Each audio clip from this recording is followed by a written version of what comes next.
Ladies and gentlemen, House outlines impeachment case. Trump team has fiery answer. Market watch. This is the Associated Press. The dueling statements previewed arguments both sides intend to make once Trump's impeachment trial begins in earnest on Tuesday. President Donald Trump's legal team issued a fiery response ahead of opening arguments in his impeachment trial Saturday, while House Democrats laid out their case in forceful fashion, saying the president had, quote, abandoned his oath and betrayed the public trust. The public trust is not the Democratic Party or what might harm Biden's election chances, which are zero. He's not going to become nominee. It's going to be Clinton. This entire thing is a charade for Madam Secretary to swoop in a day before the election, a day before Super Tuesday. Tomorrow, it doesn't matter when. Clinton will become nominee. But Trump fights and he hits back hard.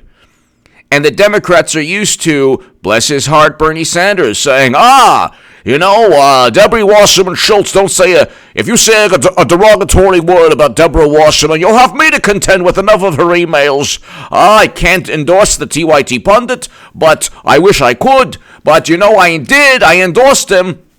But I got a pushback from social media. I don't endorse him anymore. Yes, I do endorse him. Yeah, well, I don't even know what to do anymore. Did I endorse him or did I not endorse him? Oh, yeah, I didn't at the end of the day. Oh, and by the way, Russia hacked the DNC to inform the average American that I was cheated, thus giving Clinton the popular vote and forcing Debbie Wasserman Schultz to resign in disgrace. That's how I fight the 1%. And you know that they're scared of me because you got Bloomberg and Steyer and maybe even some other billionaires coming in to give money to the Democrats just to pave the way for Clinton. But anyway, the dueling statements previewed arguments both sides intend to make. Once impeachment trial begins in earnest on Tuesday, both sides are seeking to make their case for a Republican-led Senate and for an American public bracing for a presidential election in 10 months. They're bracing. People know that Trump's going to win. Everyone knows Trump's going to win. It's just a matter of how much suffering politically Democrats are willing to just, make people endure. The House's 111-page brief pulls together the private and public testimony of a dozen witnesses. Oh my God! Do any of these dozen witnesses have direct evidence? Oh no, they don't. Ambassadors and national security officials at the highest levels of government. Nobody cares. These are the same national security experts who presided over the destruction. And it's like if you were going to watch a movie, it'd be like from the producers of Bush's failed foreign policy endeavors that led to continual and never-ending counterinsurgency conflicts. From the directors of Let's Destroy Libya with a failed NATO intervention to where President Obama's foreign policy leads to human beings being bought and sold at auction in Libya.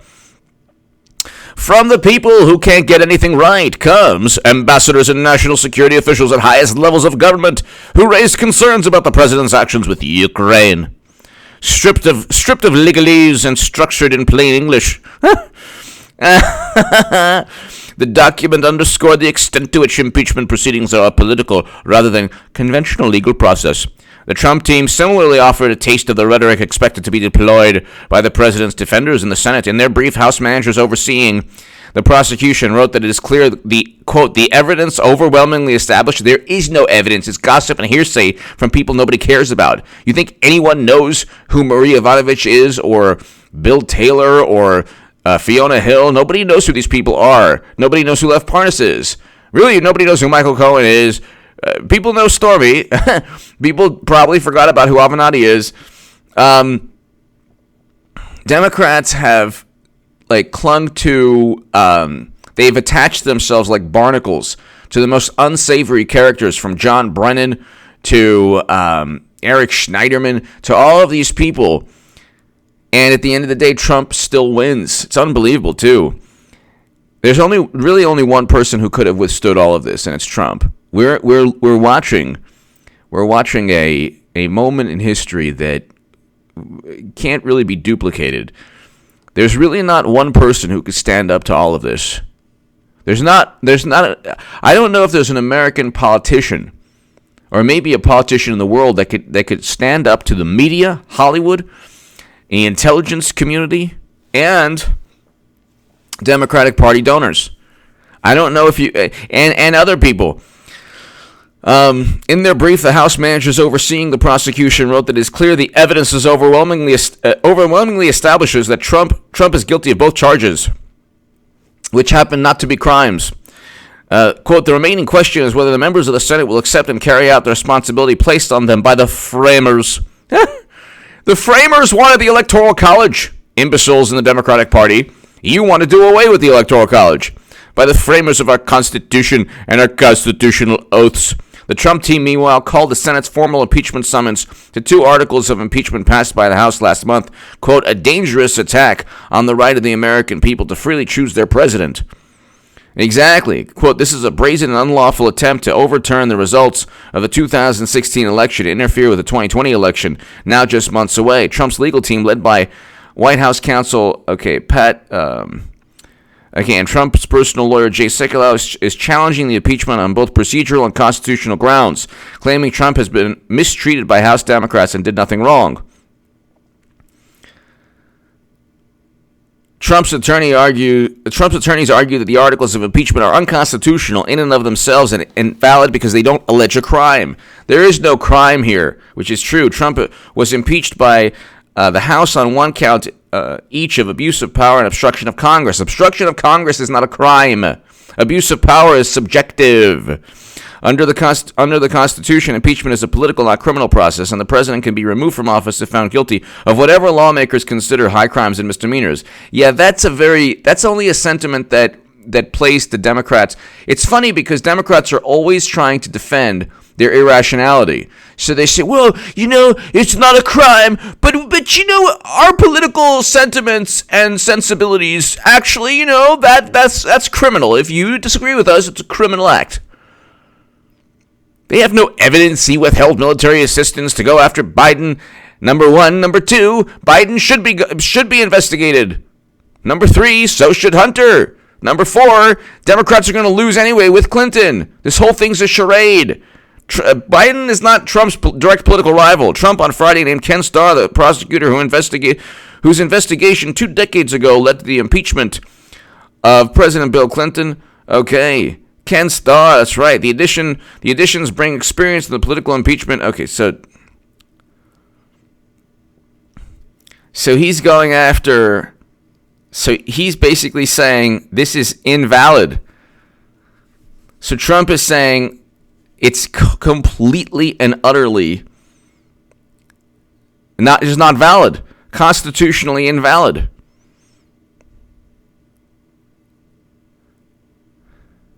President Trump's legal team on Saturday issued a full-throttle defense to the articles of impeachment, refuting the substance and process of the charges while accusing House Democrats of endangering in a dangerous attack on the right of the American people to choose the president, to freely choose their president.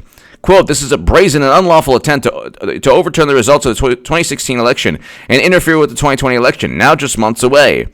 The legal filing said the highly partisan and reckless obsession with impeaching the president began the day he was inaugurated and continues to this day.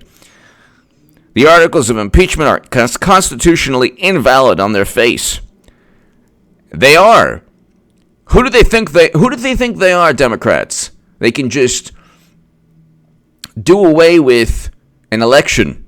They want to pack the courts. They talk about the framers. See, that's the type of thing that that's the way Republicans used to communicate.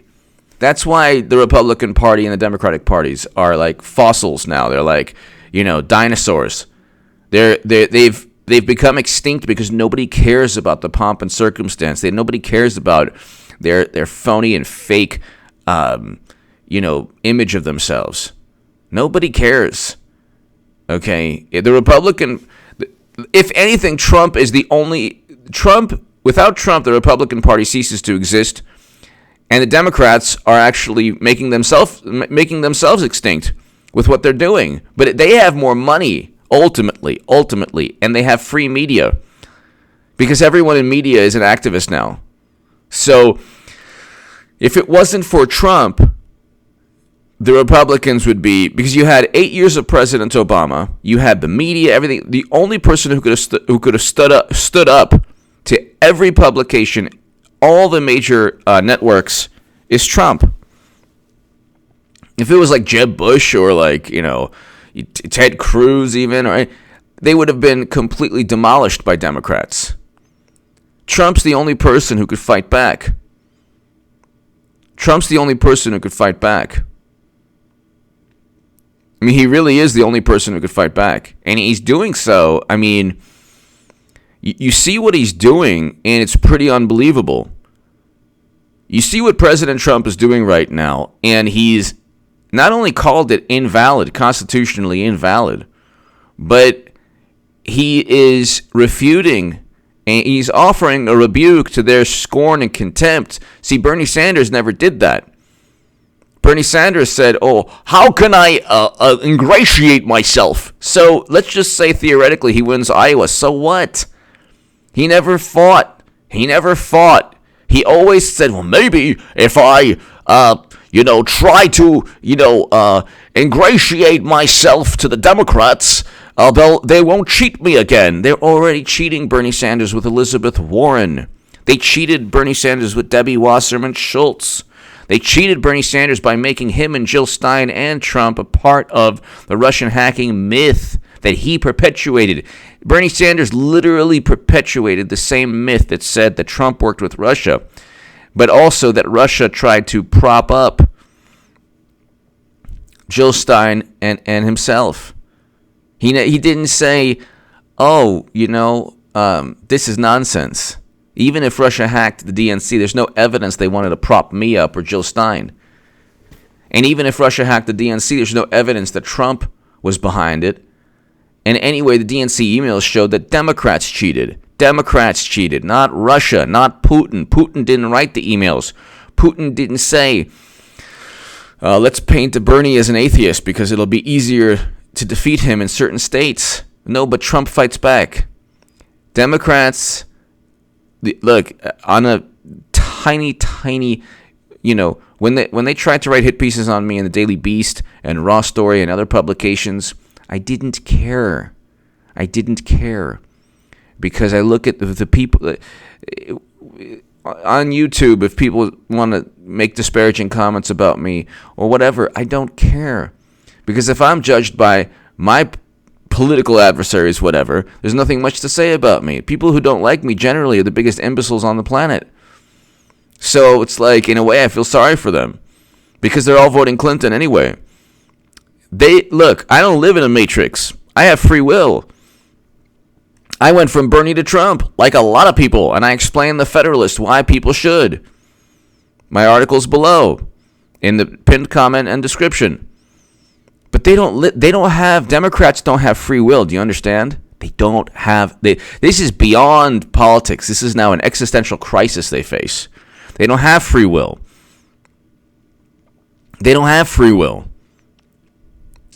Democrats do not have free will. They have to maintain this paradigm of thought that says anything that hurts us is interference from another country. Anything that Trump is interfering, Russia interfering. They've been wound up and programmed to just regurgitate nonsense. And it's all from the intelligence community, and the DNC created all of this nonsense. It's so hilarious.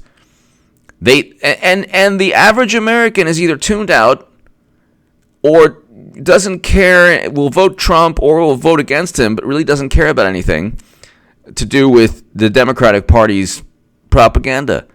Very few. There's a contingent of people on Twitter and social media that will regurgitate and spew and retweet and just try to perpetuate any myth they're given. And these are all the wonderful activists who are now journalists, because there's no such thing. Very few real journalists in the country today. Very few real journalists, or I should say, reporters. Everybody is an opinion columnist. Everyone, even the reporter at the New York Times or Washington Post. okay, because they're not really reporting what's going on. They're trying to craft a narrative that always harms Trump. They're going after Trump. They're trying to remove him from office. It ain't going to work. Trump's going to be acquitted, and they're going to look basically even more stupid than they already do. Give me your thoughts below. I love the fact that Trump fights back. Check out H.A. Goodman's other channel right this second. If you want to support my voice, my Patreon is below in the pinned comment. Thank you.